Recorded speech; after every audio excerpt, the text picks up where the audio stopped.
Hey guys, so today I want to talk about something that I stumbled on. I'm going to recommend a book today, and this is no ordinary book. This book should be recommended to HBO or Netflix, or somebody should pick it up as a series, not a movie. Let me be clear. This should not be made into a movie. Future Hollywood. This book called Strange the Dreamer, I have just finished. I listened to the audiobook. The audiobook is roughly 18 hours long. No biggie. Flew through it like that. Took me a week. I ain't no booktuber. I can't make TBR lists because I don't read 8 or 10 books a month. I don't even read 1 book a month. But I did read this book this month, and I got it as a recommendation from the Peruse Project, which is a booktuber channel on YouTube, and I'll link to her channel. Amazing. Strange the Dreamer basically follows a character called Laszlo Strange. He is an orphan who is a monk when we first meet him, and he learns about this strange city that's been missing, and he basically hears about it, and then one day the name of the city vanishes from his mind. And he goes to the person who's been telling him about this city, and the name is gone from his mind as well.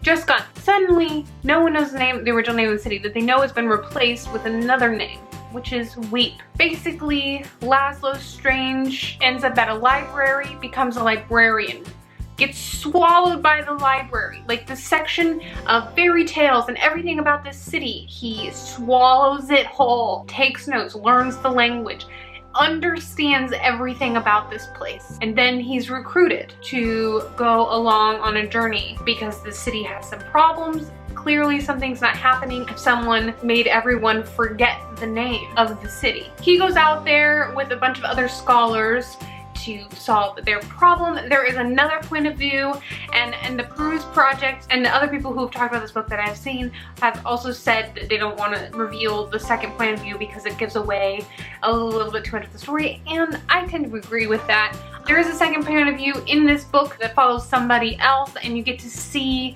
the other side of the problem in a way, and it's really interesting. I would give it 4.75 stars if we were on the Goodreads system. Laszlo is an amazing character. The author of this book has built this character so well. It's amazing, and you just learn so much about when two groups of individuals hate each other so much. Like, how can you overcome an issue like that? How does a person bridge that? Can a person bridge that? And it's dealt with in a middle grade fantasy land, but it's a real deep dive into something that you and I all know and love, which is just like deep hatred for other types of people. We may not exhibit as individuals, but other people definitely do. This book ends on a cliffhanger. I've already checked to see when the next book comes out. It comes out sometime in 2018. So while I'm sitting here waiting, twiddling my thumbs for the next year, HBO should be making this into a movie.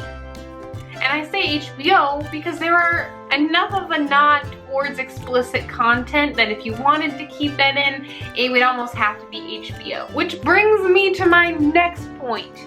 I could really do without all of the descriptive makeouts. Really? I could do without that. That is my one thing. And I don't know that that gives anything away. I don't think that it does. There are two people. I don't know who they are.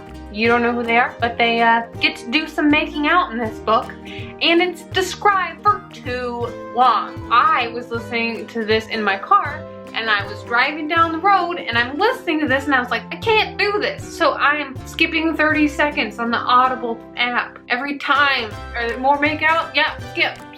If that's something you're into, this book is for you. I wouldn't say that it is for any reason not acceptable for like somebody in high school to be reading, or you in middle school. It's just making out. But that is what I have to say about Strange the Dreamer. And oh my god, please someone make this into a movie. It is every bit as gripping. I listened to that book at work, in the car, at the gym. I listened to that while I was working out. Because you can't put that shit down for 1 second. I couldn't. Okay, that is everything I have to say for you today. Subscribe if you want to hear me talk about more nonsense anytime. I would love to talk about more nonsense for you. Of course I would. Just subscribe down below and let me know what you thought of my review. If you guys have already read this book, let me know. Give me the deets. Tell me what you think is gonna happen. But please note, if you're gonna write in the comments any spoilers, annotate as such. Okay,